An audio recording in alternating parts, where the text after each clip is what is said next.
Hello there! This video lecture is all about measures of variability, specifically looking at the standard deviation and the coefficient of variation, which is basically comparing the standard deviation to the mean of scores. And as you'll see in the lecture, the coefficient of variation is most useful when you're wanting to compare how consistent scores are across different distributions. So when we talk about measures of variability, again, we're talking about how consistent the scores are, how spread out or dispersed the scores are. Really, we're just looking at, are scores similar, are scores very different for whatever variable it is that we are measuring. Now keep in mind, there's other measures of variability like the variance, which is basically just taking the standard deviation and squaring it, but it's not very practically applicable, so I'm not going to cover it in this class. There's also the range, which is just taking the highest minus the lowest score and kind of figuring out what's the range between, the full range of scores, the highest and lowest. But again, that's not as practically useful. In most journal articles, they just say the highest score, like the highest age was 60 and the lowest age was 18. They don't usually report it as a single number, so I'm not going to cover that in this lecture either. So really just focusing on the standard deviation, which is the most commonly used measure of variability, the most interpretable measure of variability, and then looking at the coefficient of variation, which is a more controlled measure of the standard deviation that allows you to make comparisons across different types of data with different distributions. So we're going to start off by looking at the standard deviation, what it is, why we need to use it, what are the notation associated with the standard deviation. So you'll see that there's a different notation for population versus sample standard deviation, and then the math behind the standard deviation, so the formulas and how you compute it. Then I'm going to show you some examples of computing the standard deviation and explaining it with raw data and with frequency distribution table. Now keep in mind as we go through this, I'm not going to require you to do these computations by hand. But it's very important that you pay attention to those sections of the lecture because looking at the math and understanding the math behind it is going to really help you make sense of those concepts and how they are used. Now the coefficient of variation, same thing. We're going to start with the concepts, what it is, when do we need to use it, why does it matter, looking at the notation for it and the computations, and then some examples. Now the math behind the coefficient of variation is pretty basic. You just take the standard deviation divided by the mean and then multiply that by 100. But understanding when it's appropriate to use and how to interpret it is more challenging. So pay extra close attention to that section. So the basic definition of the standard deviation is the typical spread of scores relative to the mean. So if you think about the term standard deviation, standard is another way to say typical, common, most often happening, and then deviation is just a fancy way to say differences or spread or variability, right? How different are scores? So specifically, the standard deviation tells you the average distance between each score and the mean of all scores. And you will see that reflected in the formula that I'm going to show you here in a little bit. So the standard deviation is very useful on a descriptive level because although the mean will tell you kind of the midpoint or just kind of a basic general idea of the trends in data, once you add the standard deviation to that mean, you can really get a clear picture of the range of the majority of scores. So it's much easier to make comparisons between any given score and then that population or sample that it comes from. And again, just to have a better understanding of not just a single score that explains a data set, but the range of most of the scores in the data set. So if you think about it, right, you're going to get the range of most scores based on the mean and the standard deviation because the mean is kind of like the most typical one single score that describes the data. And then the standard deviation tells you, well, roughly how far apart are scores from that mean. So you use those two together and you get this range of most scores. So let me give you an example. Let's say that you just took a stats exam and the mean on that stats exam was an 80%. Well, let's say that the standard deviation was a 5. So that would tell you that most quiz scores are within 5 points of the mean. In other words, most quiz scores, if you look at this formula here, are going to be 80 minus 5, 75, to 80 plus 5, 85. So if you got an 85 on that stats quiz, just based on the mean, you're feeling pretty great, right? You're feeling good. But once you figure out the standard deviation, maybe you don't feel as good because you realize that you're still within the range of most scores, right? You did well, but you're not exceptional. Well, what if the standard deviation was a 1? Well, now you know that most scores were within 1 point of the mean. So between 79 and 81. Well, that same quiz score of 85 feels pretty amazing at that point, right? You're feeling really good. You're well beyond the range of most scores and you're on the high end of the scores. Now, eventually we're going to get into z-scores, which give you a numeric value associated with this kind of comparison. But for now, just understand that the mean and standard deviation used together can not only give you a greater picture of what the scores look like, but can also give you a more accurate way to compare one score to the entire distribution. Now, let's focus on what a higher standard deviation means. So a higher standard deviation means more variability, which is the same as saying, more spread out scores, more differences among scores, more dispersion, more inconsistent scores. So you can see when our standard deviation was higher in this example, we had a wider range, right? Scores are more spread apart. If you think about this visually, and let's assume we have a normal distribution, where this is x values and this is f, if you have a higher standard deviation, you're going to see a fatter curve, right? That would be higher standard deviation. If you had lower variability or lower standard deviation, less spread in scores, then you're going to expect to see a more narrow curve where scores are more consistent. So this is lower standard deviation. So if you think about this explanation over here, we could just change this, right? Lower standard deviation means less variability, less spread, less differences, less dispersion, and more consistent scores or less inconsistent scores. So if we look at the formulas behind this, you'll see that the population standard deviation and the sample standard deviation have slightly different formulas. Both of them are taking the square root of something called the sum of squares, which is in your numerator, divided by here your population size, and here your sample size minus 1. Now the reason that you subtract 1 from this denominator is because in most cases, your sample standard deviation is going to underestimate your population standard deviation. And typically, the only reason we care about samples is because we're using them as a proxy for a population. So we know that in the population, there's going to be more variability, more spread than there will be in the sample. If you think about it this way, let's say that I took a sample of students and I was trying to figure out the standard deviation of age among Nevada State College students. Well, chances are the very, very young students, like those who are 17 and are here and they're still in high school, or those who are just freshly 18, or the students who are in their 80s on the high end of the spectrum, there's not very many of those as a whole, so chances are I'm not going to capture them in my sample. So when I compute my sample standard deviation, it's going to underestimate how spread out those ages are in the population.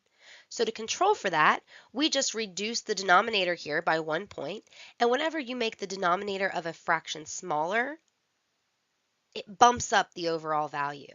So we're just trying to kind of make a correction to bump up the standard deviation so that we're confident it's a closer representation of the population. So here's the formulas for the sum of squares.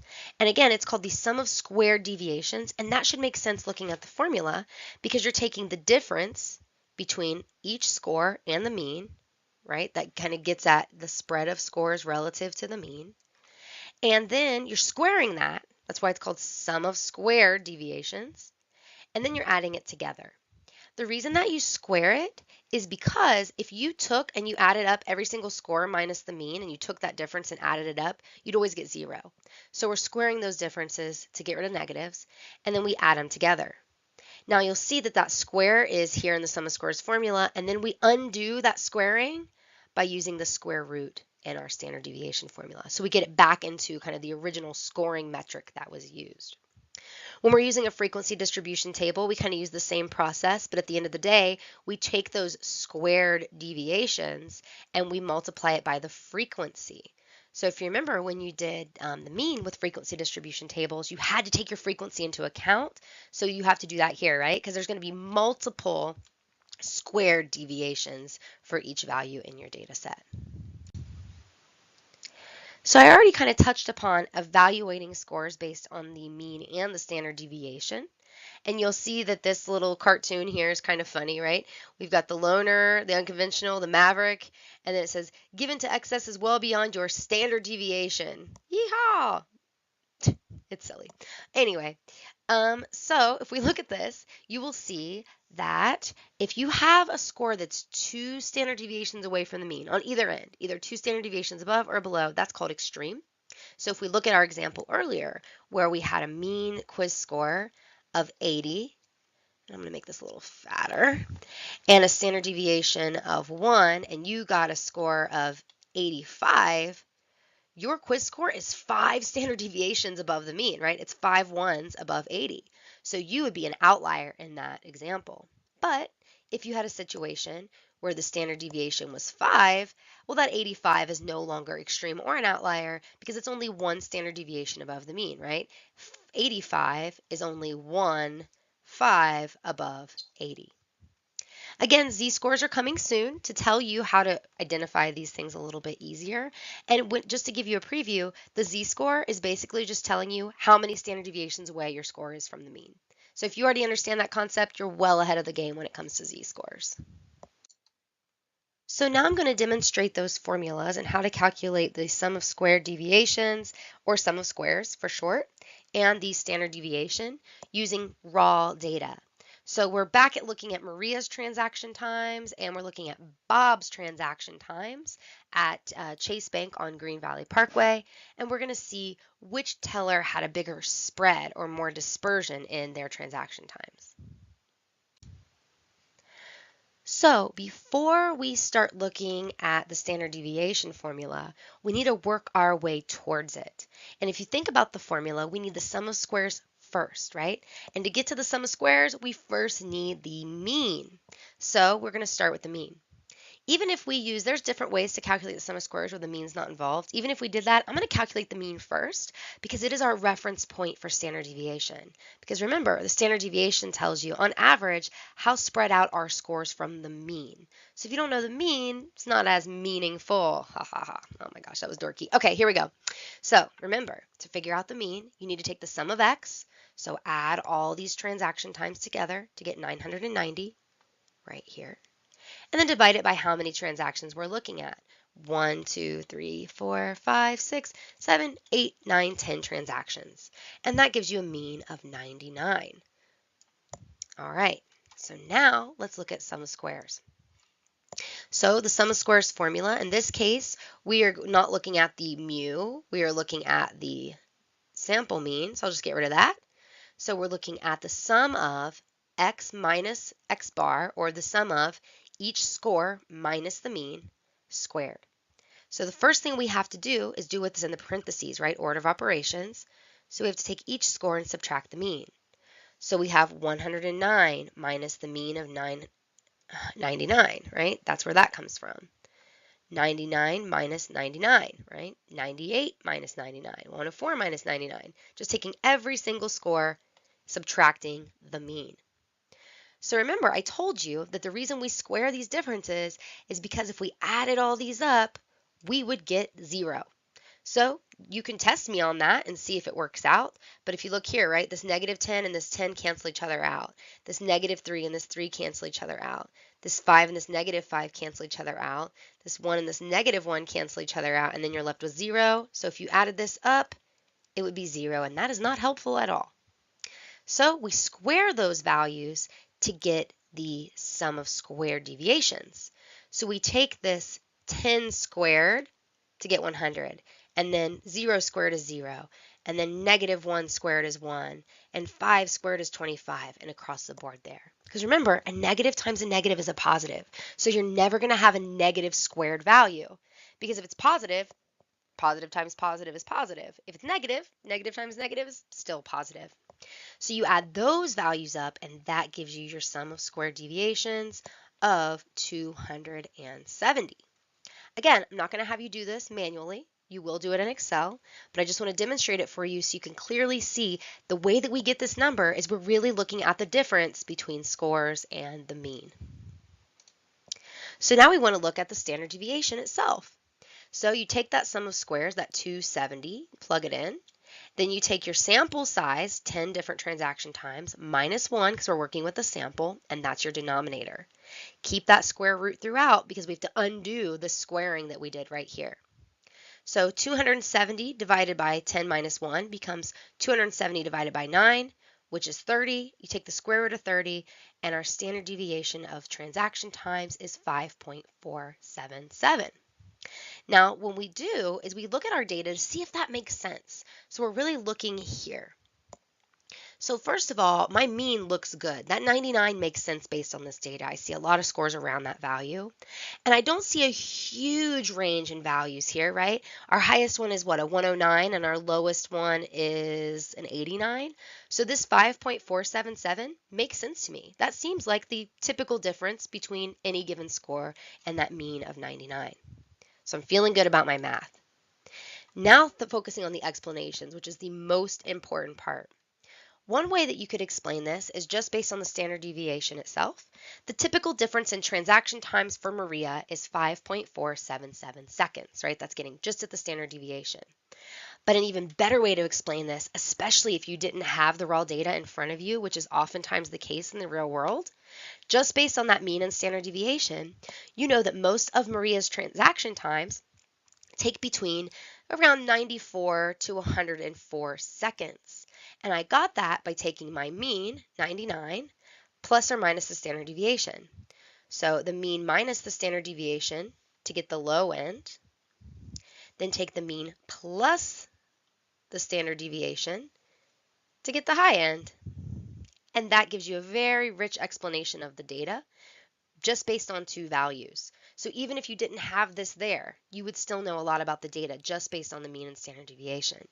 But since we have the raw data, take a look at it and see if those values make sense. They definitely do, right? If we ended up with something that said like most transactions take between 80 and 90 seconds, right? We would look at this data and go, that doesn't make sense. But this 93 to 104 definitely makes sense based on the data. So now let's take a look at Bob's transaction times. So we're using the same exact process I demonstrated before, but now we are looking at different values. So if we look at the mean, right, we add up all the transaction times, 870 in total, divide it by 10. So the total transaction time for these 10 transactions was 870, divided by 10, you get 87. Then we look at the sum of squares. So yet again, we have to figure out, and we'll get rid of this since we're just looking at the sample mean here. Just depends on which kind of data you're working with, which symbols you use. So x minus the sample mean, right? So that's here. So you've got 125 minus 87, and then 90 minus 87. All these scores minus 87. Again, if you added these up, you'd get 0. So we square these values here. Add those together, and your sum of squares is 8,418, and you see that right here. Going a little quicker this time because we talked about it a lot in the last lecture. Well, I talked about it. There's not really any we. You're not here with me, but you're with me in spirit. Okay, anyway, here's our standard deviation. So we plug in our sum of squares right there. We've got our 10 minus 1, right? The total number of transactions minus 1 because we're working with a sample, so we have to subtract 1. We do our math. We work through it, doing the square root at the end to undo this squaring that we did here, and we get a standard deviation of 30.583. So I'm looking at this value, and I want to make sure it makes sense. So I see everything from like a 40 here to like a 125 here. There's a huge spread. There's a 30 here, and then there's a 115. Like, there's a lot of spread here. So this 30, although it seems large, it seems like it makes sense based on looking at the transaction times because there's quite a bit of variation there. He's very inconsistent. So one way to explain this would say the typical difference in transaction times for Bob is 30.583 seconds. Or if you want to be even more descriptive using the mean as your reference point, you could take the mean of 87 minus the standard deviation of 30.583, and then this mean of 87 plus the standard deviation of 30.583, and you find that most of his transaction times take between 56.417 and 117.583 seconds. Now, yet again, look at your data, see if that makes sense. And it does, right? Most of those values are between about 56 and 118. So now let's take another look, and you've seen this data in a previous lecture, at the number of no-shows for how many flights. So we're looking at this is our X value, and this is our F value, right? So the number of flights is the frequency, the number of no-shows is the actual variable that we care about. Now remember, the last data was presented in a table, but it wasn't a frequency distribution table. Every single score was represented as its own score. But this is now a frequency distribution table where the first column represents the scores and the second column represents how many times those scores appear in the data set. So the way that we're going to do this is going to be similar to what you saw before, but we have to take our frequencies into account. So if we look at this and the process that we have to use to solve for this problem, we're first going to want to figure out the mean. So we have to take each X value, multiply it by each F value to end up with the XF column. So if we add those up, we know that among this entire population of flights today, out of all these 120 flights, our sample or our population size, there was 187 total no-shows. So if we do the math behind that, we take 187, the total number of no-shows, divided by 120, the total number of flights, and you get your mean of 1.558. So now we're ready to move on to the sum of squares formula. So we have to first take each X value and subtract it by the population mean. And that is what you see right here. We have 0 minus 1.558. And 1 minus 1.558 all the way down. If we added those together, it's not going to help us for two reasons. It doesn't take the frequencies into account, and it's not squaring them to get rid of the negatives. So the next step, we take these values, x minus mu, and we square them. So you'll see that math here, right? Negative 1.558 squared, negative 0.558 squared, all the way down. You're not done yet, though. If this was raw data, you'd be done, but you are not done. You have to take the frequencies into account. So basically, you're taking these frequencies and you're multiplying them by the squared difference between each x and the mean that you just computed here. So that's where those numbers are coming from. Now, once you do that, you square all these values, or sorry, you take all these squared values and multiply them by the frequencies, then you add it together and you get your sum of squares. This is painful to do with a calculator. Excel makes it much simpler, and in a future assignment, you will learn how to do this with Excel. But now we have everything we need to plug into our standard deviation formula. And you'll notice we are using the population version here because we are working with a population from a single day, and that's all we care about. We're not trying to estimate a population with a sample here. So there's no subtracting of 1 in the denominator. So you plug in that sum of squares, you plug in that population size, do the division, then take the square root of that number, and your standard deviation is 1.459. Now, if I look at that, and it's kind of tough because I don't have all the scores represented, but if I look at roughly my data, I feel like that's a pretty good value, right? There's not a huge spread of scores there. They're all, 5 or lower. So one way to explain this would be the typical difference in the number of no-show flights per day is 1.451. If you wanted to round that to a whole number, since you can't technically have a fraction of a no-show, you could and just say 1. If you wanted to be more hardcore about it, you would say on average, you could expect, the mean plus or minus the standard deviation, or in other words, 1.558 minus 1.459 to 1.558 plus 1.459 no-shows. So that would give you 1.558 minus 1.459 is this, 0.099. And then 1.558 plus 1.459 is 3.017. Again, because we're working with discrete data, you could round those values. 0 to 3 no-shows is what you would expect. Now it's even easier to see that that's a great reflection of our data, right? The bulk of flights are really between 0 and 1. but there are some here in that 2 or 3 range, and there's not very many in the 4 or 5 range. So I'm feeling good about my math, and I'm feeling really good about my explanations. So now let's move on to the coefficient of variation, and that's just abbreviated as CV. So this is the one that measures the standard deviation in terms of how it compares to the mean. So you just take the standard deviation and divide by the mean, then multiply by 100 to get a percentage type of value. So this is really useful for comparing how spread out different distributions are relative to their mean.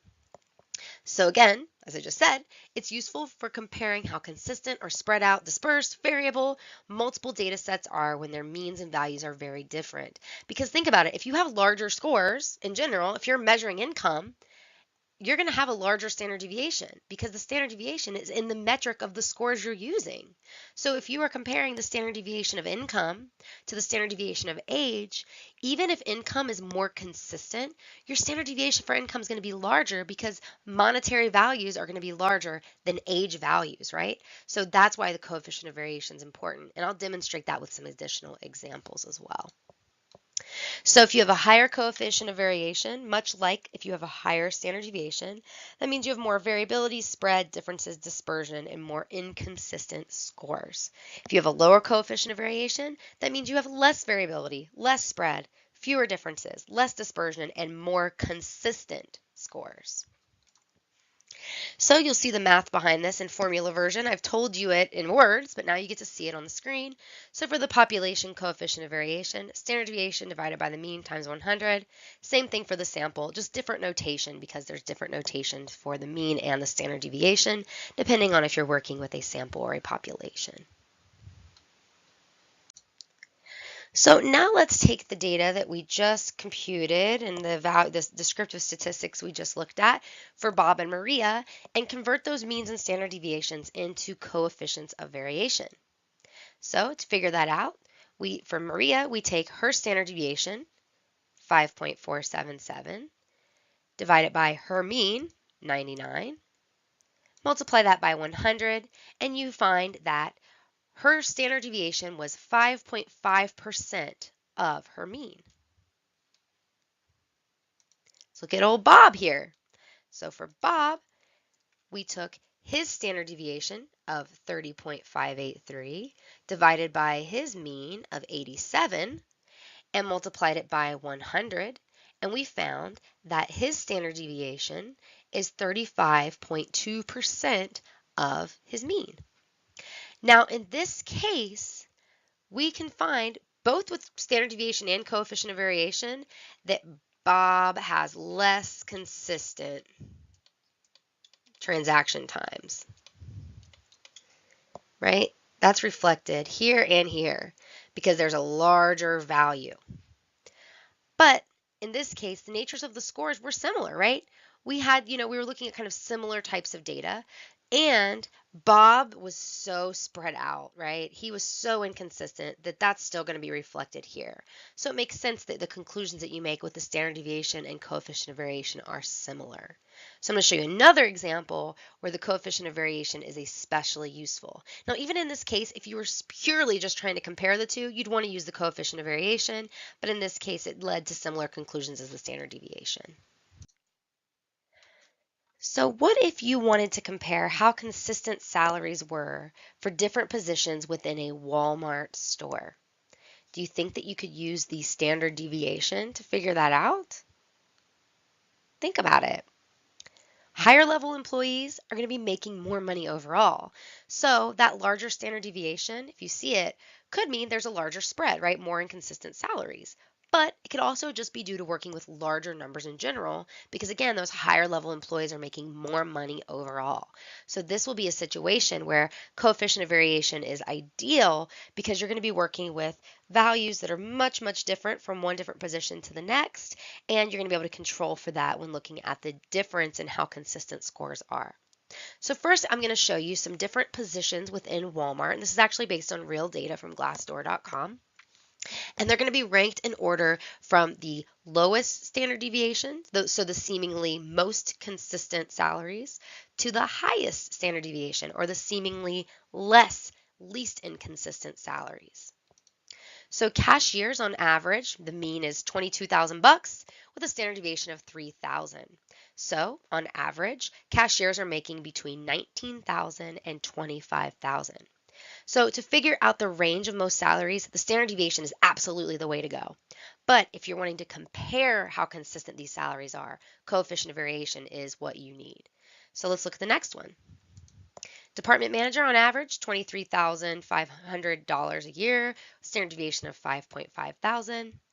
Managers average out about $69,000 a year with a standard deviation of 10,000.